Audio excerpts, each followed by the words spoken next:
Hi ಎಲ್ಲರಿಗೂ ನಮಸ್ಕಾರ. Welcome back to my YouTube channel. ನಾಳೆ ನಾಡಿದ್ದು ಗೌರಿ ಗಣೇಶ ಹಬ್ಬ. ಇವತ್ತು ಸ್ವಲ್ಪ ಮನೆಯೆಲ್ಲನೂ ಬೇಗ ಕ್ಲೀನ್ ಮಾಡ್ಕೊಳ್ಳೋಣ. ಹಾಗೆ ಸ್ವಲ್ಪ ಹೊರಗಡೆನೂ ಕೂಡ ಹೋಗಬೇಕಿತ್ತು. ಸೊ ಇನ್ನೂ ನಿದ್ದೆ ಬರ್ತಾ ಇದೆ ನನಗೆ, ಯಾಕಂದರೆ ಇನ್ನೂ 4:15ಗೆ ಎದ್ದಿದ್ದೀನಿ. ಇವತ್ತು ಸ್ವಲ್ಪ ಮನೆಯೆಲ್ಲ ಒರೆಸ್ಕೊಬೇಕಿತ್ತಲ್ವ. ಇವತ್ತು ಒರೆಸ್ಕೊಂಡ್ರೆ ಮತ್ತು ನಾಳೆ ಏನು ಒರೆಸ್ಕೊಳ್ಳಲ್ಲ ನಾನು. ಇನ್ನು ಶನಿವಾರ ಒರೆಸ್ಕೊತೀನಿ.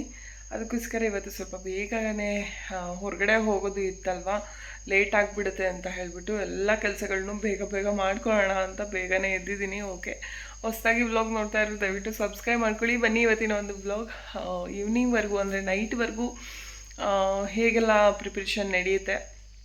ಸೊ ನಾಳೆ ನಾಡಿದ್ದು ಹಬ್ಬ ಅಲ್ವಾ, ಸೊ ಹಾಗಾಗಿ ಇವತ್ತಿನ ದಿನ ಹೇಗಿರುತ್ತೆ ಬನ್ನಿ ಶೇರ್ ಮಾಡ್ಕೊತೀನಿ. ವ್ಲಾಗ್ನ ಸ್ಟಾರ್ಟ್ ಮಾಡೋಣ.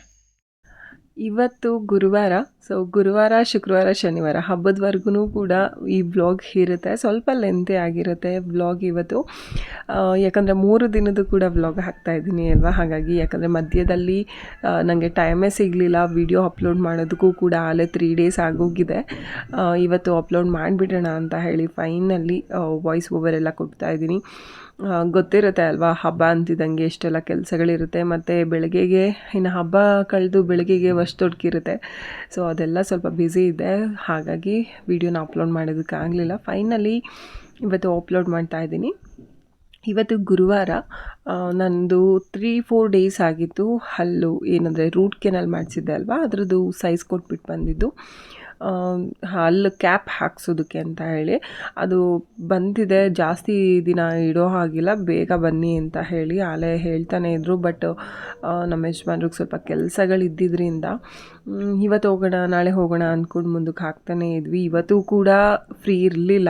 ಹೇಳಬೇಕು ಅಂದರೆ ತುಂಬ ಕೆಲಸಗಳಿರುತ್ತೆ. ಹಬ್ಬ ಹಿಂದಿನ ದಿನ ಎಷ್ಟೆಲ್ಲ ಕೆಲಸ ಇರುತ್ತೆ ಅಲ್ವ. ನಾನು ಇನ್ನೂ ಯಾವುದೇ ತಿಂಡಿಗಳನ್ನೂ ಕೂಡ ಬೇಯಿಸ್ಕೊಂಡಿರಲಿಲ್ಲ. ಸೊ ಹಾಗಾಗಿ ಟೈಮ್ ಇರಲಿಲ್ಲ. ಹಾಗೂ ಕೂಡ ಸ್ವಲ್ಪ ಬೇಗ ಎಲ್ಲ ಕೆಲಸನೂ ಹೋಗ್ಬಿಟ್ಟು ಬೇಗ ಬರೋಣ ಅಂತ ಹೇಳಿದ್ರು ಮನೆಯವರು.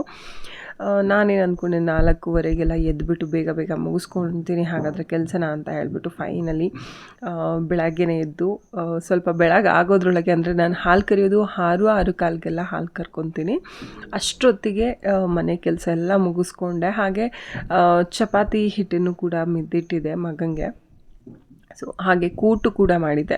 ಇಷ್ಟೆಲ್ಲ ಕೂಡ ಈ 2 hours ಒಳಗೆ ಎಲ್ಲನೂ ಕೂಡ ಮಾಡಿಕೊಂಡೆ. ಇವಾಗ ಹಾಲು ಕರೆದ್ಬಿಟ್ಟು ಆಮೇಲೆ ಚಪಾತಿ ಮಾಡೋಣ ಅಂತ ಹೇಳಿ ಸೊ ಅದೆಲ್ಲ ಮುಗಿಸ್ಕೊಂಡು ಹಾಸ್ಪಿಟಲ್ಗೂ ಹೋಗಿದ್ವಿ. ತುಂಬ ಟೈಮ್ ಹಿಡಿತು ಹಾಸ್ಪಿಟಲ್ನಲ್ಲಿ. ಮಧ್ಯಾಹ್ನ ಆಗೋಯಿತು, ನಾವು ಬರೋದೇ 2 ಗಂಟೆ ಆಗೋಯಿತು. ಸೊ ಮಧ್ಯಾಹ್ನ ಬಂದು ಸ್ವಲ್ಪ ತಿಳಿಸಾರು ಅನ್ನ ಮಾಡಿಕೊಂಡು ಊಟ ಮಾಡಿದ್ವಿ. ಇವಾಗ ಸ್ವಲ್ಪ ಬೆಳಗ್ಗೆ ಬೇಗ ಇದ್ದಿದ್ದರಿಂದ ಒಂದು 1 hour ಆದ್ರೂ ಮಲ್ಕೋಬೇಕು ಅಂತ ಅನ್ನಿಸ್ತು ಅಂತ ಹೇಳಿ ಸಂಜೆ ಸ್ವಲ್ಪ ರೆಸ್ಟ್ ಮಾಡಿದೆ. ಇನ್ನು ನೈಟ್ ಅದು ಇದು ಕೆಲಸ ಎಲ್ಲ ಮುಗಿಸ್ಕೊಳ್ಳೋದ್ರೊಳಗೆ ರಾತ್ರಿ ಹಾಗೆ ಹೋಯಿತು.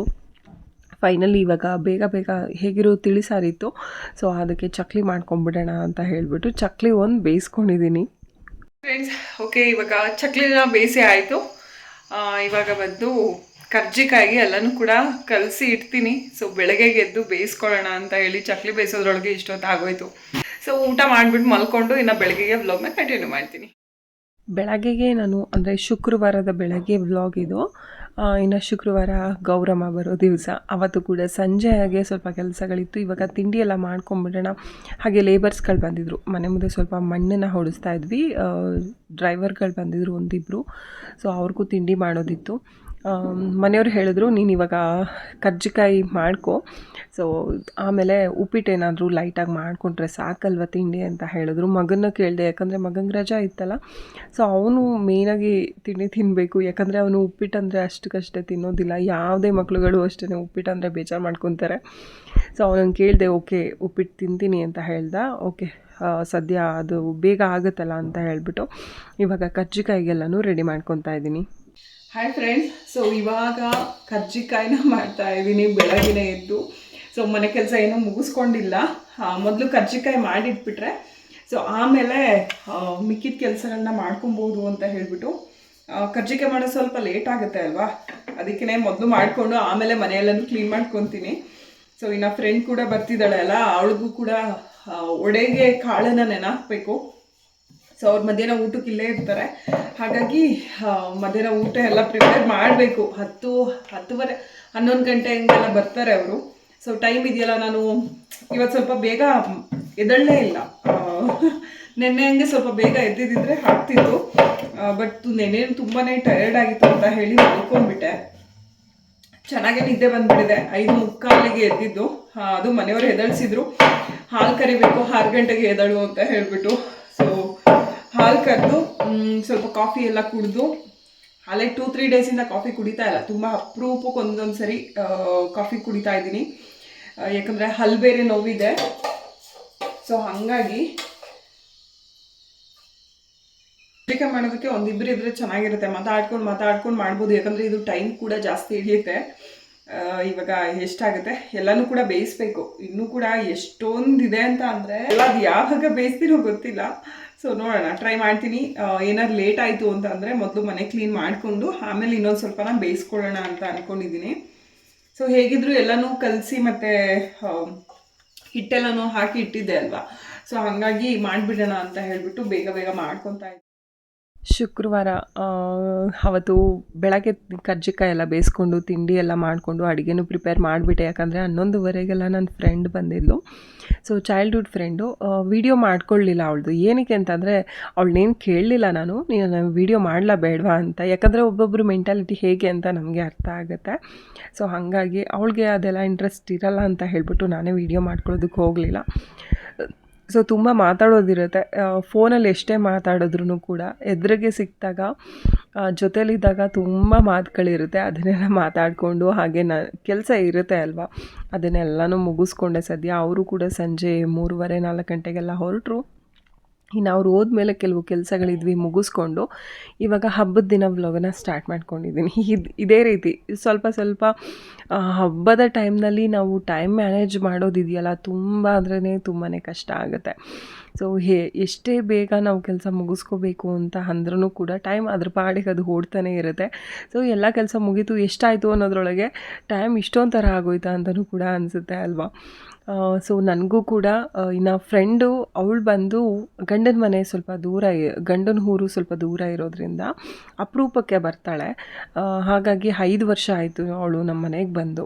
ಈ ಸರಿನಾದರೂ ಬಂದುಬಿಡು ಅಂತ ಹೇಳಿದ್ದೆ. ಹಬ್ಬದ ಟೈಮಲ್ಲಿ ನಮ್ಮ ಮನೆಯವರು ಹೇಳ್ತಾಯಿದ್ರು, ಹಬ್ಬದ ಟೈಮಲ್ಲಿ ಬರೋದು ಕೇಳಿದ್ಯಾ, ನಾವು ಕೂಡ ಅವ್ರಿಗೆ ಟೈಮ್ ಕೊಡೋದಕ್ಕಾಗಲ್ಲ ಅಂತ ಹೇಳಿಬಿಟ್ಟು. ಬಟ್ ಏನು ಮಾಡೋದು, ಅವಳು ಆ ಟೈಮಲ್ಲಿ ಬಿಟ್ಟರೆ ಬೇರೆ ಟೈಮ್ನಲ್ಲಿ ಬರೋದೇ ಇಲ್ಲ.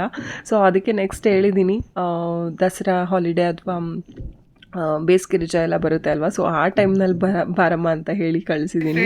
ಸೊ ಬೆಳಗ್ಗೆಯಿಂದ ಸ್ವಲ್ಪ ಕೆಲಸಗಳೇ. ಬೆಳಗ್ಗೆ ಅಂದರೆ ನಿನ್ನೆ ನಾನು ಗೌರಮ್ಮ ಬರೋ ದಿವಸ ಮನೇನು ಹೊರಿಸ್ಕೊಂಡಿರಲಿಲ್ಲ, ಮೊನ್ನೆ ಹೊರಿಸಿದೆ ಅಂತ ಹೇಳಿಬಿಟ್ಟು. ಸೊ ಇವತ್ತು ಮನೆಯೆಲ್ಲನೂ ಹೊರಿಸ್ಕೊಂಡು ಬೆಳಗ್ಗೆ ಎಲ್ಲ ಕೂಡ ಕೆಲಸ ಮುಗಿದಿದೆ ಹೊರಗಡೆದು. ಇವಾಗ ಇಡ್ಲಿ ಮಾಡ್ತಾಯಿದ್ದೀನಿ. ಅಫ್ಕೋರ್ಸ್ ನಾವು ಗೌರಿ ಹಬ್ಬದ ದಿನ ಇಡ್ಲಿ ಮಾಡಲೇಬೇಕು, ಯಾಕಂದರೆ ಖಾರ ಹಬ್ಬನೂ ಕೂಡ ಇವತ್ತು. ಅಮ್ಮನ ಮನೆಯಲ್ಲೆಲ್ಲ ಏನು ಅಂತ ಅಂದರೆ ಅಮ್ಮನ ಮನೆ ಕಡೆ ದೋಸೆ ಮಾಡ್ತಾರೆ ಖಾರ ಹಬ್ಬಕ್ಕೆ, ಬಟ್ ನಾವು ಇಡ್ಲಿ ಮಾಡ್ತೀವಿ, ತಟ್ಟೆ ಇಡ್ಲಿ. ಸೊ ಹಸುಗೆ ಮತ್ತು ಇದಕ್ಕೆ ಮಾತ್ರ ಮಾಡಿದ್ದೀನಿ ತಟ್ಟೆ ಇಡ್ಲಿನ. ನಮಗೆ ದುಂಡು ಇಡ್ಲಿ ಬಿಡು ಅಂತ ಹೇಳಿದ್ರು, ಸೊ ಹಾಗಾಗಿ ದುಂಡು ಇಡ್ಲಿ ಬಿಡ್ತಾ ಇದ್ದೀನಿ.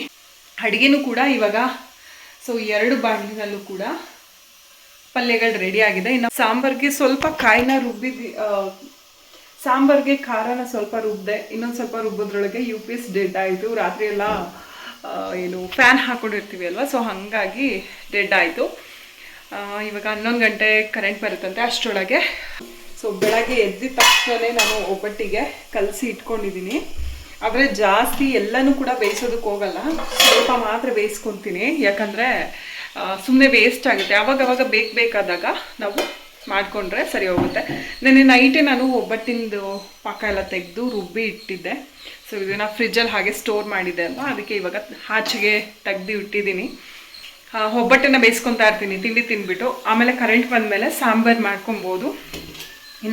ತಿಂಡಿ ತಿಂದಾದಮೇಲೆ ನಾನು ಒಬ್ಬಟ್ಟಿಗೆಲ್ಲ ರೆಡಿ ಮಾಡಿಕೊಂಡು ಇನ್ನು ಒಬ್ಬಟ್ಟಿನ ಸಾರು, ಅನ್ನ ಎಲ್ಲವೂ ಕೂಡ ರೆಡಿ ಆಯಿತು. ಇವಾಗ ನಾನು ಕೂಡ ರೆಡಿಯಾಗಿ ಇನ್ನು ಗೋಪೂಜೆ ಮಾಡೋಣ ಅಂತ ಹೇಳಿಬಿಟ್ಟು. ಈ ಸಾರಿ ಯಾರೂ ಕೂಡ ಹಬ್ಬಕ್ಕೇನು ಬಂದಿರಲಿಲ್ಲ, ಹಾಗಾಗಿ ನಾವೇ ಆಗಿದ್ದರಿಂದ ಇಲ್ಲೇ ನಮ್ಮ ಮನೆ ಹತ್ರ ಕೆಲವೊಬ್ರು ಇದ್ದಾರೆ. ಸೊ ಅವ್ರಿಗೆ 1-2-3 ಜನಕ್ಕೆ ಊಟಕ್ಕೆ ಹೇಳಿದ್ವಿ. ಇನ್ನು ನಮ್ಮ ಮನೆಗೆ ಲೇಬರ್ ಬರ್ತಾರೆ ಅಲ್ವಾ, ಅವ್ರಿಗೂ ಹೇಳಿದ್ವಿ. ಸೊ ಯಾಕಂದರೆ ಹಬ್ಬ ಅಂತ ಅಂದಾಗ 4 ಜನಕ್ಕೆ ಹಡಿಸ್ಬಿಟ್ಟು ತಿನ್ನೋದ್ರಲ್ಲಿ ಏನೋ ಒಂಥರ ಖುಷಿ ಇರುತ್ತೆ, ಹಾಗಾಗಿ ಕರೆದಿದ್ವಿ. ಇವಾಗ ಗೋಪೂಜೆ ಎಲ್ಲ ಮಾಡಿಕೊಂಡು ಇದೇ ರೀತಿ ನಾವು ಒಳಗಡೆ ಎಡೆ ಇಡ್ತೀವಿ, ಬಟ್ ಹಸುನ ನಾವು ಒಳಗಡೆ ಕರ್ಕೊಳ್ಳೋದು, ಯಾಕಂದರೆ ಟೈಲ್ಸ್ ಇರೋದ್ರಿಂದ ಸೊ ಜಾರುತ್ತೆ ಹಸು. ಇಲ್ಲಾಂದರೆ ನಾವು ಗೋಣಿ ಚೀಲ ಅಂತ ಬರುತ್ತೆ ಅಲ್ವ, ಸೊ ಆ ಥರ ಚೀಲಗಳನ್ನ ಹಾಕಬೇಕಾಗತ್ತೆ. ಬಟ್ ನಮ್ಮಮ್ಮ ಇದ್ದಾಗಲಿಂದ ಅವ್ರು ಇದೇ ರೀತಿ ಪೂಜೆ ಮಾಡೋದು, ಗೋ ಪೂಜೆನ. ಸೊ ಬಾಗಿಲೆದುರುಗಡೆ ಗೋನ ನಿಲ್ಲಿಸ್ಕೊಂಡು ಸೊ ಈ ಥರ ಪೂಜೆ ಮಾಡಿ ಆ ಎಡೆ ಏನಿಟ್ಟಿರ್ತೀವಿ ಸೊ ಅದೆಲ್ಲ ಪೂರ್ತಿಯಾಗಿ ಹಸುಗೆ ತಿನ್ನಿಸ್ತೀವಿ. ಅಂದರೆ ಕರುನ ಪೂಜೆ ಮಾಡಲ್ಲ, ಬರೀ ಹಸುಗೆ ಮಾತ್ರ ಈ ರೀತಿ ಪೂಜೆ ಮಾಡ್ತೀವಿ. ಟೈಮ್ ಅಂತೂ ಹೋಗ್ತಾನೆ ಇತ್ತು, ಪರವಾಗಿಲ್ಲ ಈ ಸರಿ 1 ಗಂಟೆ ಲೇಟ್ ಆದರೂ ಪರವಾಗಿಲ್ಲ, ನಿಧಾನಕ್ಕೆ ಮಾಡೋಣ. ಯಾಕಂದರೆ ಈ ಸರಿ ಯಾರೂ ಊಟಕ್ಕಿಲ್ಲ ಅಂತ ಹೇಳಿದ್ದೆ ಅಲ್ವಾ, ಸೊ ಹಾಗಾಗಿ ನಿಧಾನಕ್ಕೆ ಮಾಡ್ಕೊಂಡ್ವಿ. ಇವಾಗ ಇದು ಬಂದು ನಮ್ಮ ಮನೆಯವರ ಅಜ್ಜಿ ತಾತನ ಗೌರಿ, ಅಲ್ಲಿಗೂ ಕೂಡ ಬರಬೇಕು, ಯಾಕಂದರೆ ನಮ್ಮ ಮಾವ ಇದ್ದಾರೆ ಅಲ್ವಾ, ಸೊ ಹಾಗಾಗಿ ಅಲ್ಲೂ ಕೂಡ ಪೂಜೆ ಮುಗಿಸ್ಕೊಂಡು. ಇದು ನಮ್ಮ ಅತ್ತೆಯವ್ರದ್ದು. ಇಲ್ಲಿ ನಾವು ಗೋರಿ ಏನು ಕಟ್ಟಿಲ್ಲ, ಬಿಕಾಸ್ ಇವಾಗ ನಾವು ಚೆನ್ನಾಗಿದ್ದೀವಿ. ನಮಗೂ ಏನಾದರೂ ಹೆಚ್ಚು ಕಡಿಮೆ ಆದಾಗ ನಾವು ಗೋರಿ ಕಟ್ಟಿದ್ಮೇಲೆ ಪ್ರತಿ ವರ್ಷವೂ ಮಿಸ್ ಮಾಡ್ದಿರಾ ಹೆಡೆನ ಇಡಬೇಕಾಗತ್ತೆ. ಬಟ್ ಗೋರಿ ಕಟ್ತೇ ಇದ್ದಿದ್ದರಿಂದ ಸೊ ಅದೇನು ಅವಶ್ಯಕತೆ ಇರೋದಿಲ್ಲ. ನಮಗಿಷ್ಟ ಇದ್ದರೆ ಬಂದು ಎಡೆ ಇಡ್ಬೋದು, ಇಲ್ಲ ಅಂದರೆ ಮನೆಯಲ್ಲೇ ಮಾಡ್ಕೊಬೋದು. ಸೊ ಆ ಕಾರಣಕ್ಕೆ ನಾವು ಗೋರಿನ ಮಾಡಿಸ್ಲಿಲ್ಲ. ಇನ್ನು ಮನೆಯಲ್ಲೂ ಕೂಡ ಇದೇ ರೀತಿ ಬಟ್ಟೆಗಳನ್ನ ಇಟ್ಟು ಎಡೆ ಇಟ್ಬಿಟ್ಟು ಈ ರೀತಿ ಪೂಜೆನ ಮಾಡ್ತೀವಿ, ನಮ್ಮ ಅತ್ತೆ ಮತ್ತು ನಮ್ಮ ಯಜಮಾನರು ಅಜ್ಜಿ ತಾತನ ಫೋಟೋ ಮುಂದೆ. ಸೊ ಫ್ರೆಂಡ್ಸ್, ಇವಾಗ ಹಬ್ಬದ ದಿನ ಎಲ್ಲವೂ ಕೂಡ ಮುಗೀತು. ಮಧ್ಯಾಹ್ನ ಅಂತ ಹೇಳೋದಕ್ಕಾಗಲ್ಲ, ಸೊ ಸಾಯಂಕಾಲ ಆಯಿತು ಊಟ ಮಾಡಿದ್ದೇನೆ. ಊಟ ಎಲ್ಲ ಸಖತ್ತಾಗಿತ್ತು. ಪಲ್ಯ ಆಗಿರ್ಬೋದು, ಹಾಗೆ ಒಬ್ಬಟ್ಟು ಎಲ್ಲವೂ ಕೂಡ ತುಂಬಾ ಚೆನ್ನಾಗಿತ್ತು. ಊಟ ಎಲ್ಲ ಆಗಿ ಇವಾಗ ನೈಟು ಸೊ 8:45 ಆಗ್ತಾ ಬರ್ತಿದೆ. ರೆಸ್ಟ್ ಮಾಡೋಣ ಅಂತ ಅಂದ್ಕೊಂಡೆ, ಅವರು ಇವರು ಅಂತ ಹೇಳಿ ಊಟಕ್ಕೆಲ್ಲ ಕರೆದಿದ್ವಿ ಅಲ್ವಾ, ಸೊ ಅವ್ರಗಳ ಜೊತೆ ಎಲ್ಲ ಟೈಮ್ ಸ್ಪೆಂಡ್ ಮಾಡಿದ್ದೆ ಆಗೋಯ್ತು. ಇನ್ನು ಯೂಶ್ವಲಾಗಿ ಕೆಲಸ ಇರುತ್ತೆ ಅಲ್ವಾ, ಸಂಜೆ ಹಾಕ್ತಿದ್ದಾಗೆ ಹಾಲು ಕರಿಯೋದು, ಇನ್ನು ಪಾತ್ರೆಗಳನ್ನೆಲ್ಲ ವಾಶ್ ಮಾಡ್ಕೊಳ್ಳೋದು, ಸೊ ಇದೇ ಇದೆ. ವಡೆ, ಚಕ್ಲಿ, ಕರ್ಜಿಕಾಯಿ ಇಷ್ಟನ್ನ ಮಾಡ್ಕೊಂಡಿದ್ದೆ. ಈ ಸಾರಿ ಮಾಡಿದ್ದು ನಾನು ಚಕ್ಲಿ ಮತ್ತು ಕರ್ಜಿಕಾಯಿ ಎಲ್ಲ ನಾನು ಯೂಶ್ವಲಾಗಿ ಏನು ಕೂಡ ಬೇಯಿಸೋದಕ್ಕೆ ಹೋಗಲ್ಲ. ಸೊ ಗೌರಿ ಹಬ್ಬದಲ್ಲಿ ಅಫ್ಕೋರ್ಸ್ ಎಲ್ಲರೂ ಕೂಡ ಎಲ್ಲ ಥರ ತಿಂಡಿಗಳನ್ನ ಬೇಯಿಸ್ತಾ ಇರ್ತಾರಲ್ವ, ಸೊ ಅದಕ್ಕೋಸ್ಕರ ನಮ್ಮ ಮನೆಯಲ್ಲೂ ಕೂಡ ಬೇಯಿಸೋಣ ಅಂತ ಅಂದ್ಕೊಂಡು ಚಕ್ಲಿ ಮತ್ತು ಕರ್ಜಿಕಾಯಿ ತುಂಬ ಸಿಂಪಲ್ಲಾಗಿ ಮಾಡ್ಕೊಂಡಿದ್ದೆ. ಸೊ ಇಷ್ಟು ನಮ್ಮನೆ ಹಬ್ಬದ ಊಟ ಆಗಿತ್ತು. ಇವಾಗ ರೈಸ್ ಹಾಕಿದ್ದೀನಿ, ಮತ್ತು ಒಬ್ಬಟ್ಟು ಮಧ್ಯಾಹ್ನ ಅಂದರೆ ಸಾಯಂಕಾಲ 4 ಗಂಟೆಯಲ್ಲಿ ಊಟ ಮಾಡಿದ್ರಿಂದ ಒಬ್ಬಟ್ಟು ತಿನ್ನೋದಕ್ಕಾಗಲ್ಲ, ಸ್ವಲ್ಪ ರೈಸ್ ಊಟ ಮಾಡಿಬಿಟ್ಟು ಮಲ್ಕೊಳ್ಳೋಣ ಅಂತ ಹೇಳಿಬಿಟ್ಟು ಒಬ್ಬಟ್ಟಿನ ಸಾರನ್ನ ಇವಾಗ ಬೇಯಿಸ್ಕೊಂಡು ಇಲ್ಲಿಗೆ ವ್ಲಾಗ್ನ ಎಂಡ್ ಮಾಡೋಣ ಅಂತ 2 ಡೇಸಿಂದ ಸ್ವಲ್ಪನೇ ವ್ಲಾಗ್ನ ಹಾಕಿದ್ದೀನಿ. ಸ್ವಲ್ಪ ಲೆಂತ್ ಕೂಡ ಆಗಿರ್ಬೋದು. ಸೊ ನೆಕ್ಸ್ಟ್ ವ್ಲಾಗಲ್ಲಿ ಸಿಗ್ತೀನಿ. ಸೊ ಹೊಸದಾಗಿ ವ್ಲಾಗ್ ನೋಡಿದರೆ ದಯವಿಟ್ಟು ಸಬ್ಸ್ಕ್ರೈಬ್ ಮಾಡ್ಕೊಳ್ಳಿ. ಹಾಗೆ ಈ ವ್ಲಾಗ್ ನಿಮ್ಗೆ ಏನಾದ್ರು ಸ್ವಲ್ಪನಾದರೂ ಇಷ್ಟ ಆದರೆ ಲೈಕ್, ಶೇರ್, ಕಮೆಂಟ್ ಮಾಡಿ. ಸೊ ಮತ್ತೆ ಮುಂದಿನ ವ್ಲಾಗಲ್ಲಿ ಸಿಗ್ತೀನಿ. ಕೀಪ್ ವಾಚಿಂಗ್, ಬಾಯ್.